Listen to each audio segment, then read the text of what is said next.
Армысыздар ағайын, қайырлы кеш. Бүгін желтоқсанның қыс мезгілінің алғашқы күні құтты болсын. Қыс мезгілі берекелі болып, төрт түлігіңіз аман, көктемге жетейік.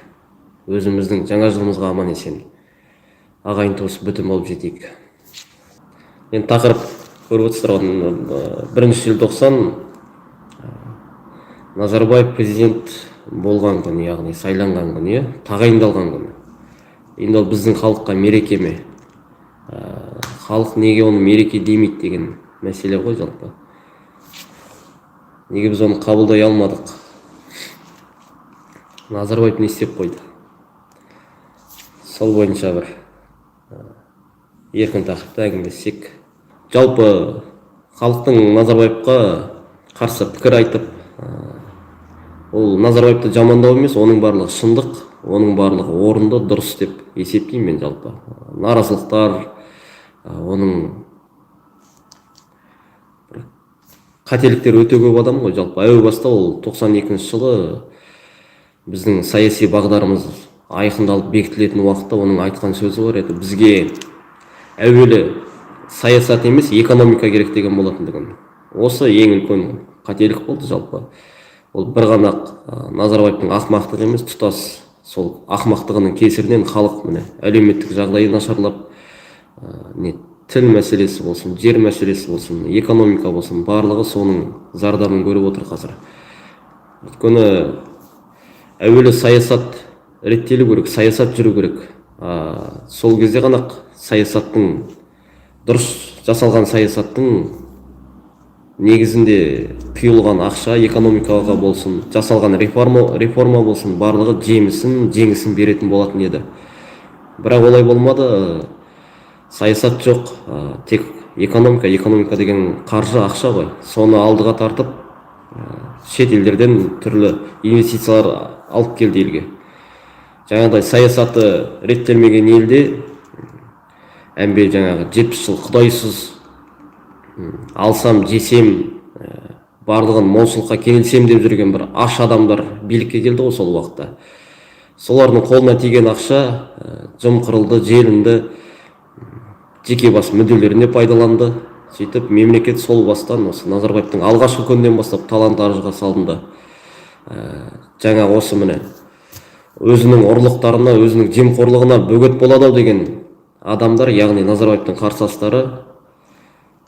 қарсыластарын бір түрлі алаяқтықпен депутаттарды алдап соғып, оларға қол қойдыртып, міне жоғарғы кеңесті тарқатты. Оны 1991 жылдан 93 жылға дейін Абыз ақсақалымыз, ғалым, бір беткей саясаткер оппозицияның серкесі Серікболсын Абдилдинді жаңағыдай түрлі алдаулармен орнынан алып тастады. Тіпті сол Серікболсын Абдилдин Қазақстанның өз алдына төл теңгесі, ақшасы болу керек деп, валютасы болу керек деп, теңгені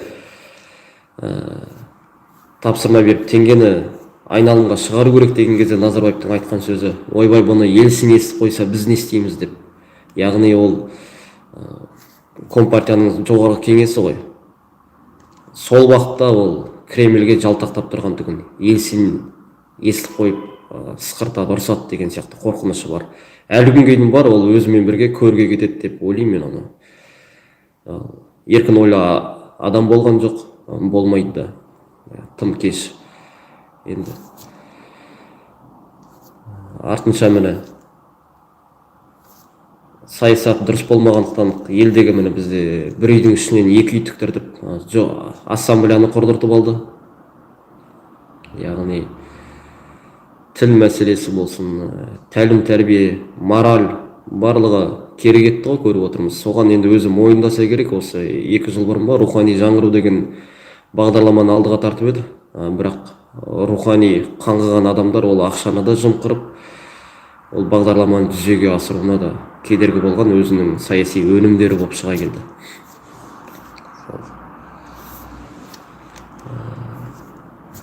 Жаңа қарсыластарын жоқ қылды дейміз ғой. Заманбек Нұрқаділов міне.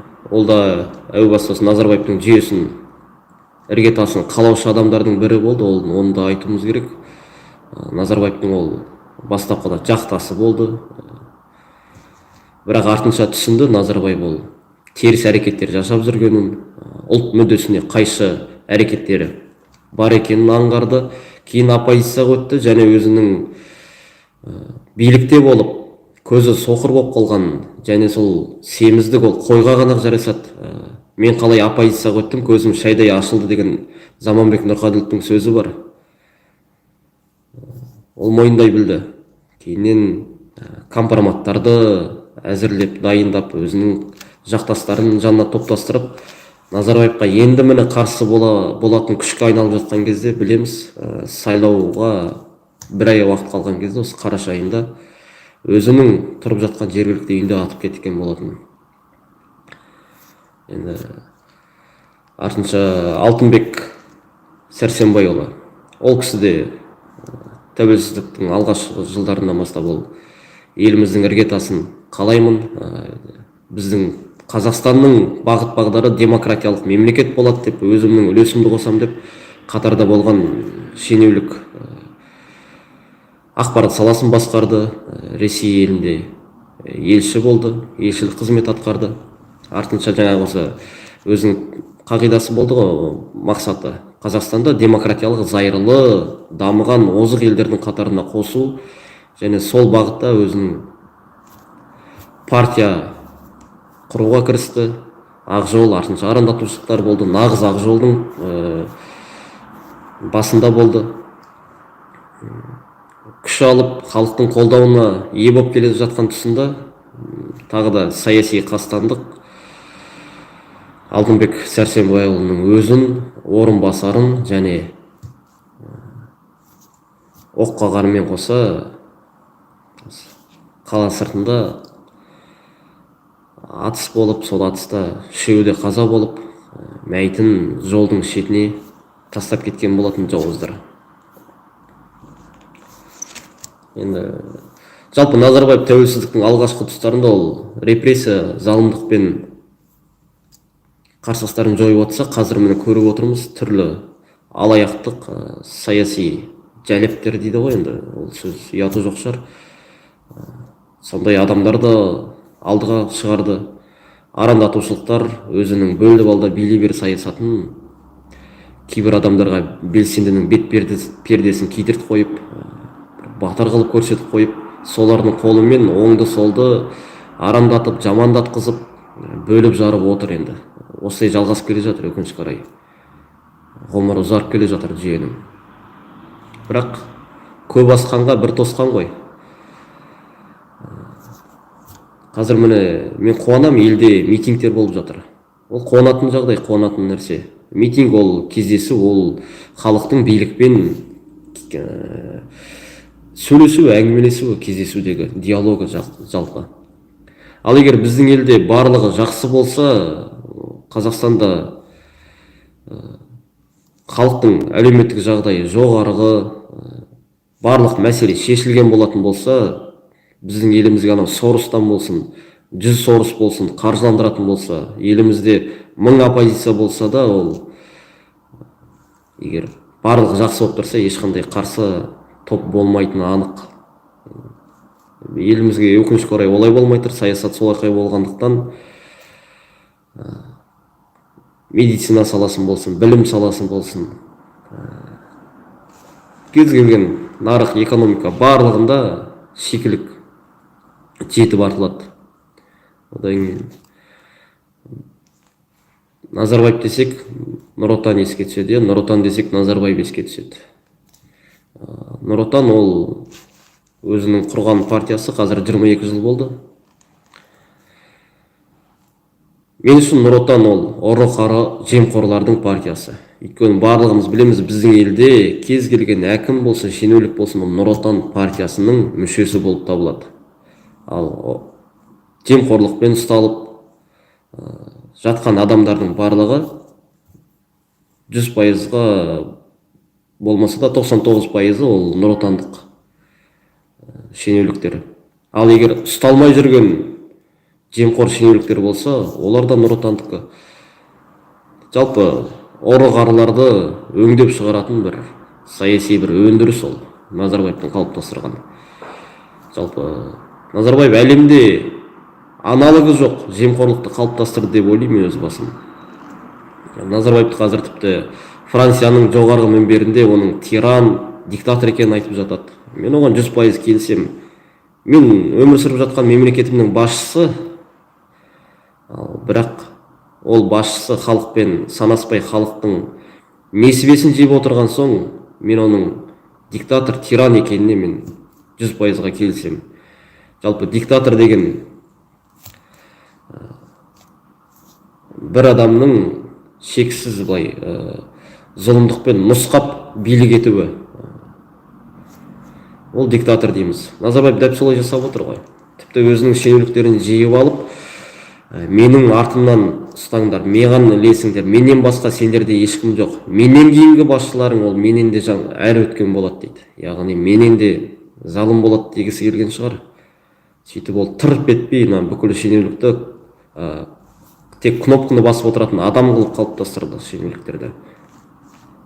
Енді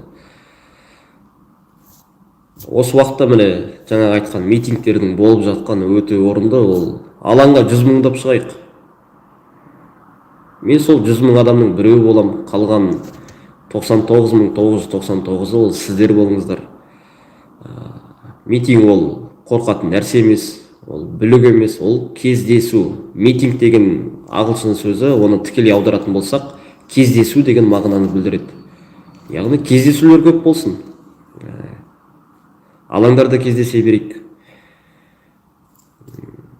Қандай тақырыпта болсын кездесулер болса, қолдамасақ та тым болмаса қарсы болмайық. Халық саясиланып жатыр, одан әрмен саясилансын. Назарбаевтың жүйесін, оны саясаттан алыс адамдар өкінішке орай осылай қылып біз оны қалыптастырдық. Енді келер ұрпаққа, арттарыңыздағы ұл қыздарыңызға үлкен аманатты қалдырмаңыздар. Өздеріңіз саяси алаңға шығыңыздар, саясиланыңыздар. Көрші туған туыс, көрші қолаң барлығы саясатпен айналысуға тиіс. Ел ол бізбіз. Сол үшін күн тәртіпте саясат болсын әрқайсыларыңызда. Саясат ол, сіз саясатпен айналыспасаңыз, саясат сізбен айналысады. Бұны Алтынбек Сәрсенбайұлының сұхбатында бар. Жалпы бұл саясат пайда болғаннан бастаған алғашқы сөздердің бірі деп ойлаймын, термині. Сол үшін балаңыз дүниеге келе ме? Ол саясат. Балаңыз сіздің толғағы келген кезде ол ауруханаға жету үшін жедел жәрдем бар, иә? Жедел жәрдемнің дұрыс жұмыс жасауы ол мемлекеттен, тікелей біз мемлекетке байланысты ғой. Біз салық беріп, ол медицина саласын біз қаржыландырып отырмыз мемлекеттегі. Ал егер жаңағыда жедел жәрдемі дұрыс техникамен қамтамасыз етілмесе, мықты мамандар болмаса, біріншіден сіздің перзентханаға жете алмай қалуыңыз да мүмкін, қан кетіп қаза болуыңыз да мүмкін. Ал жарайды, жеткеннің өзінде жаңағыдай білікті маман болмаған жағдайда бір кемістікпен дүниеге келуі мүмкін баланың. Ал егер жаңағыдай біздің елде пара деген бар ғой, ол көп әшкереленіп те жатыр, мысалға пара сұрайды. Оның барлығы саясат қой. Жаңағы жерде дұрысты маман болу үшін білім саласы мықты болу керек. Яғни оқып жатқан жастардың білім алуы тегін болу керек, мемлекет қаржыландыру керек. Жоғарғы мамандар оларға дәріс беру керек, сабақ беру керек, барлық ғылым, техника қолжетімді болу керек.